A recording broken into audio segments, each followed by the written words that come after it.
Tonight, COVID cases soar and the number of patients in ICU reaches an all-time high. As a minimum, yesterday was the day that we should have been acting on this. The alarm bells ring louder as the case counts in COVID-19 hotspots show no signs of slowing. Plus, we're trying to be ready on a variety of fronts. Transferring patients from hard-hit regions, hospitals across the province brace for an influx, and it's just the fact of how he was taken from us. It's unbearable. A vigil for Jamal Francique. The 28-year-old was shot and killed by Peel police. Family and friends still looking for answers 1 year later. This is CBC Saturday News.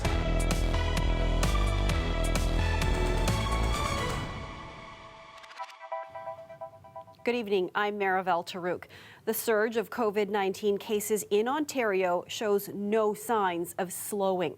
The province reported another 3,400 cases of the virus today, with 40 more deaths. Locally, there are 1,070 new cases in Toronto, 548 in Peel, 303 in York Region, 282 in Windsor-Essex County, and 179 in Ottawa. Ontario labs completed a record number of tests, with almost 73,000 done in the last 24 hours. What's concerning health officials the most right now is the number of COVID-19 patients in intensive care units. There are now 400 in ICUs across the province. Loretta Redicop reports. Young patients are already being transferred to this hospital in Toronto from other hospitals that need beds for critically ill COVID patients. But health officials are planning for an even more extreme scenario: what to do if no more spaces are available in hospitals. We are now starting to think about, do we rent hockey arenas or convention centers to at least put patients there that may only need a hospital bed, an intravenous system, and some nursing. The latest numbers from Critical Care Services Ontario show 400 COVID patients are in ICU, and that number is expected to climb. Gatherings over Christmas likely still not reflected in hospitalizations. The fact that we're anticipating that it will go northwards of 500 ICU cases is really quite astonishing. We're in a desperate situation. Yesterday, the Premier warned projections for Ontario are dire, promising to release new modelling numbers next week. Today, his Education Minister echoed those concerns. We, I think, are at an important inflection point, and we need to act. And that's why that modelling, I think, will be very helpful for Ontarians to see the problem. But some medical experts are frustrated the government hasn't added any tougher measures. As a minimum, yesterday was the day that we should have been acting on this. This infectious diseases doctor wants a tougher lockdown, including a curfew. The Ontario Health Coalition is also calling for stricter measures. It's been tracking outbreaks at long-term care facilities and found they're bigger than those in the first wave. The death rates are increasing tragically, horribly. We are seeing what is, without question, a humanitarian crisis. The only glimmer of hope is the vaccination rollout. But even that is experiencing problems. Some hospitals say they've run out and will receive more on Monday. That's the same day those latest projections are expected, with a more stringent lockdown likely to follow. Loretta Redicop, CBC News, Toronto. Still, Health Minister Christine Elliott is celebrating a vaccine milestone today. Elliott tweeting, over 100,000 doses of the COVID-19 vaccine have been administered to our most vulnerable and those who care for them. As we continue to vaccinate thousands of Ontarians every day, we urge everyone to follow public health advice to protect yourself and your community. As we mentioned, hospital patients are being moved around the province to help deal with capacity. An example, William Osler in Brampton and Etobicoke has transferred more than 110 patients since the beginning of November. Meanwhile, University Health Network has been accepting patients from those regions, and hospitals outside the GTA are ready to help more. Angelina King reports. It's become more an ongoing battle of resource management, where to house these patients. This University Health Network ER doctor says his hospital is getting full, and he's not surprised, attributing some of the new COVID-19 cases to holiday gatherings. You hear all these cases, and what seems to be the common denominator is people are congregating together. UHN says it's been accepting about 2 transfer patients a day for the last couple of weeks, mainly from Etobicoke, Brampton, and Scarborough. Right now, UHN is treating 73 COVID patients, occupying a quarter of its intensive care beds. The ICUs are absolutely getting slammed, and we're having to take transfers in from other sites of Ontario. That is having a downstream effect on us in the emergency department. In Kingston, they're ready. Weeks ago, healthcare staff began preparing to accept transfers even with an ICU that's 80% full. We don't really know what the ask will be until it comes. And so we're trying to be ready on a variety of fronts, expecting that they may be surgical patients or medical patients. They may be ICU patients, they may be COVID or non-COVID patients. He says the hospital will likely have to tailor its operations and doesn't want to see a replay of the spring when regular care was cut off, but we realize that, like other hospitals in the province, we may have to dial that back over the next few weeks.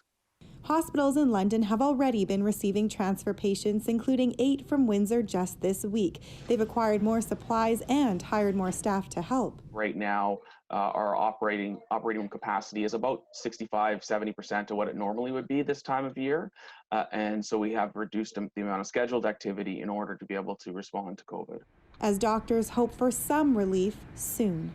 This is really having an effect on us on the front line and on hospital resources in general. So it's quite a difficult situation to deal with. A UHN spokesperson says if people don't follow lockdown restrictions, its hospitals will be overwhelmed. She also says it will be a big help if the network is able to get enough vaccinations soon for all workers who deal with patients in person. Angelina King, CBC News, Toronto. Ontario announced an expansion of free emergency childcare today to frontline workers. At the end of the day, we just want to make sure that those that can't work from home, to the extent humanly possible, they get the supports I think they deserve. And that's why we'll expand it to have access to another roughly 20,000 child spaces that could be will be benefited from this expansion. The decision comes after the province announced students' return to in-person classes will be delayed to January 25th for schools in Southern Ontario. In Northern Ontario, elementary students will return to in-person learning on January 11th. Secondary students are also still slated to return to class for in-person learning on January 25th. It's all due to a surge in COVID-19 cases among young people across the province.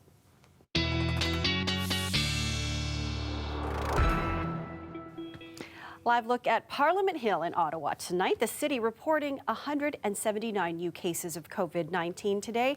Ottawa Public Health saying the spread of the virus is as high as it's ever been, mostly due to people socializing outside their households and workplaces, not following mask and distancing guidance.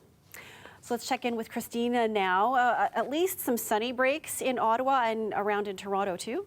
Absolutely, Maribel. You probably noticed it. For our Saturday, we had a little bit more sunshine, and we're going to have a little bit more for tomorrow as well.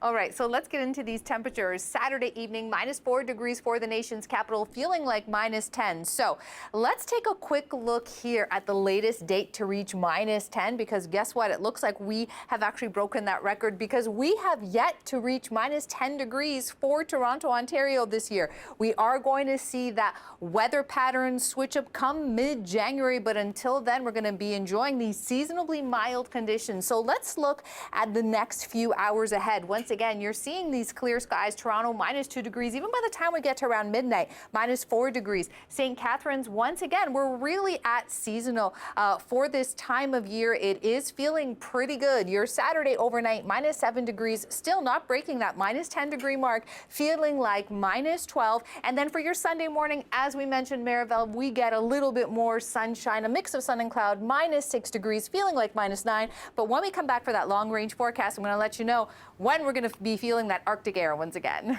I will want to know that, so we'll check in a bit. Thanks, Christina. Okay, thank you.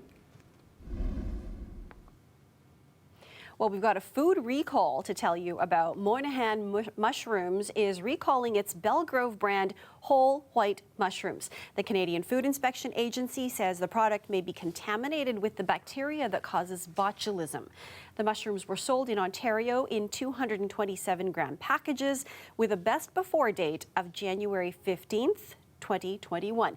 Anyone who has them should either throw them out or return them. So far, there have been no reports of any illness linked to the mushrooms.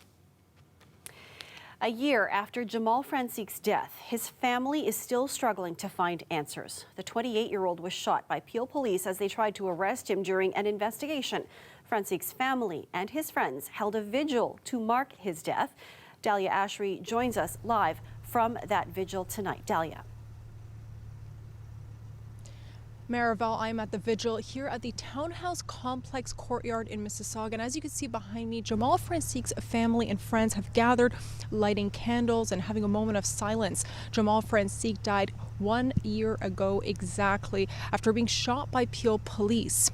His friends and family gathered earlier today in the area where he was shot to honor Franceek's life, laying flowers and candles in his memory. They describe him as a loving and caring father, a kind, brave, and trusting person. His mother, Anne Marie White, emotional as she tried to muster up words for Franceek. We spoke to White and his father, Derek Franceek. He says he doesn't feel like he has confidence in Peel Region Police and is demanding justice for his son.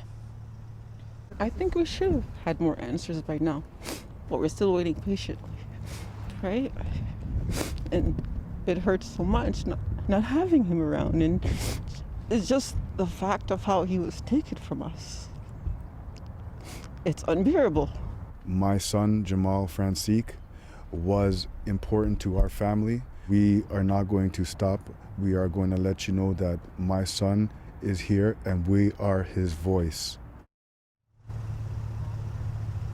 28-year-old Jamal Franceek was shot by Peel police during a drug investigation after he drove away when officers approached. Now, his father, Derek Franceek, also faces charges after defacing a police facility when he was involved in 2 protests last month.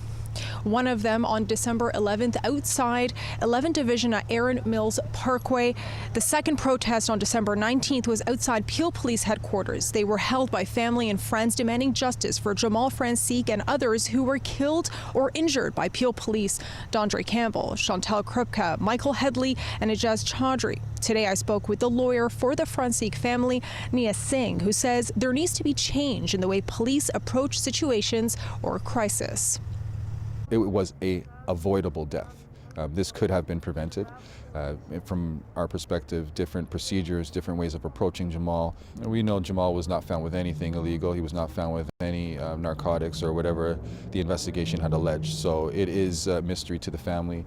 Why was this investigation going on, first of all? And second of all, why were so many officers involved in this, up to 8 officers or more? And why were they in plain clothes? Why was this such a covert operation for a man who had nothing illegal on him?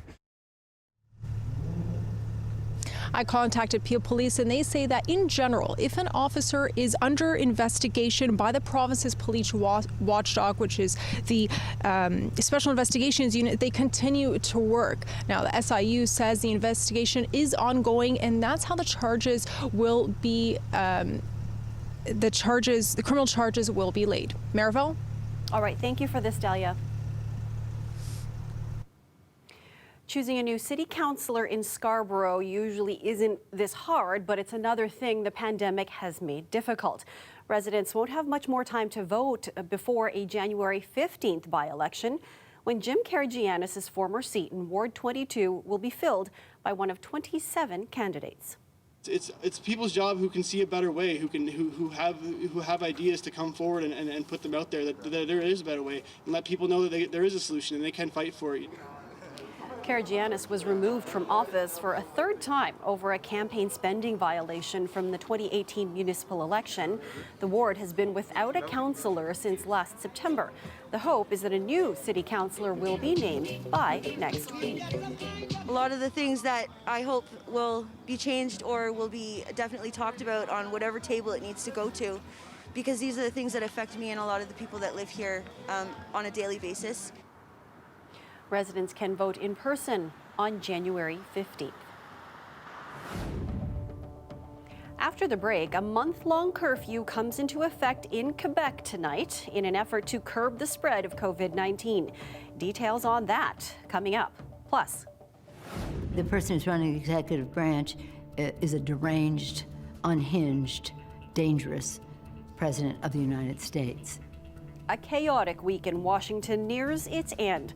We'll have the latest fallout from Wednesday's riot on Capitol Hill and the efforts to track down and arrest those responsible.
Welcome back.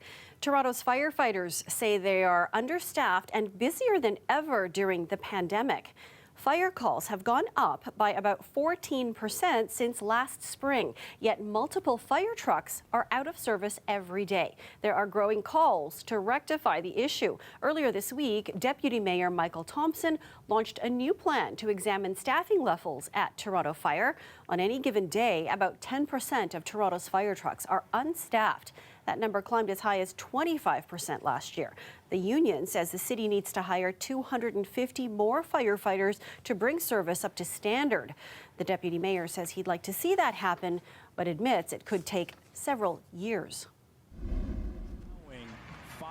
The Toronto Raptors won't have fans at home games at Tampa's Amalie Arena for now. Vinik Sports Group, which owns the Tampa Bay Lightning and Amalie Arena, announced Saturday that the organization wouldn't admit fans as COVID-19 numbers across West Central Florida have risen sharply in recent days. No fans will be permitted in the building until at least February 5th. A month-long curfew comes into effect in Quebec tonight, the first in Canada during the pandemic. It will be in place between 8 p.m. and 5 in the morning until February 8th. Premier François Legault has taken to social media, urging people to abide by it. He says the decision was difficult to make, but hopes the curfew will prevent in-person gatherings and slow the spread of the virus. People breaking the curfew face fines of up to $6,000. Officials in Indonesia say a passenger jet has crashed into the sea off Jakarta. They say the plane registered a sharp descent shortly after takeoff, then disappeared from radar. Boats have been searching the area, and debris has been found suspected to be from the aircraft. The flight had been delayed by heavy rain and had veered off course. Relatives were waiting at its scheduled destination. 62 people were on board. U.S. law enforcement have arrested more of the rioters who ransacked the Capitol. Some of the pro-Trump extremists whose pictures went viral have been charged. The investigation continues, as well as the push to kick the president out of office for inciting the violence. Thomas Dagla has the latest from Washington. Outside the U.S. Capitol, a growing memorial to a police officer killed in the riot, a reminder of its brutality and senselessness. I hope all of those people and the people who incited them are all held accountable. It was absolutely one of the worst days in the history of our country. Indeed, police are catching up to those caught in the act, like Adam Johnson of Florida, accused of stealing House Speaker Nancy Pelosi's lectern. He's now been arrested and charged. Same goes for that Arizona man nicknamed the QAnon Shaman. His getup easy to spot at past Trump rallies, where he's spoken of that baseless conspiracy theory espoused by some of the president's supporters. He's like the good cop that's coming out and doing what it is that a lot of people don't want him to do in this cabal.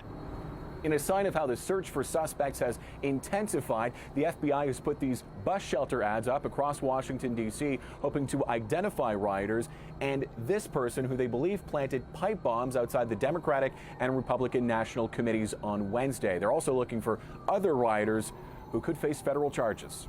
Drama of another kind will return to the House of Representatives on Monday, when Democrats plan to begin President Trump's second impeachment process, sparked by that riot.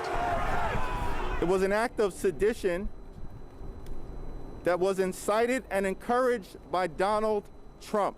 Republicans already have a strategy to delay the proceedings if they make it to the Senate. After all, it's a long shot.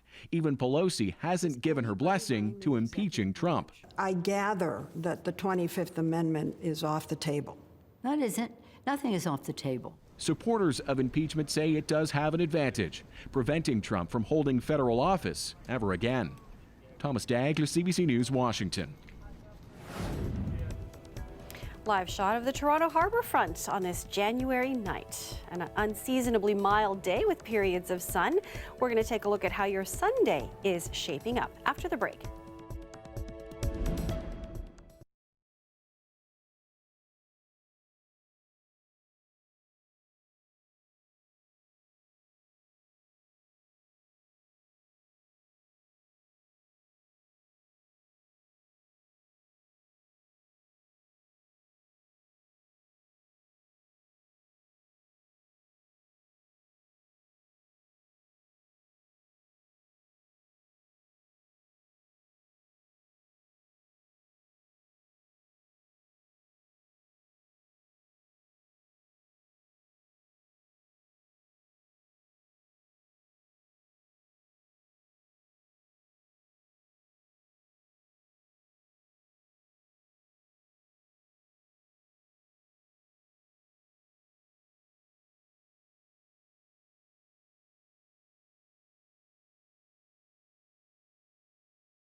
Christina's back to tell us when these mild temperatures might make a break for it. I've got good news, Marivelle. Good, We're going to have a okay. mild week. How's that? That's really good. Considering we're into January, you know, the cold is going to come eventually. Pretty amazing, and we're still not breaking that minus 10 degrees Celsius. So I've got more good news here on the way for Southern Ontario. Your Sunday morning, Toronto minus 6 degrees Celsius, Hamilton minus 4 degrees Celsius. As you push north, Barrie, we are hitting that minus 10 degrees Celsius mark with that mix of sun and cloud. Keyword there being sun, because yes, we are going to see a few hours of sunlight for our Sunday. Get out there and enjoy it now. We've been experiencing that surface high that's really been breaking away all that cloud cover. That's what gave us several hours of sunshine for our Saturday. We're also going to be experiencing sunshine for our Sunday.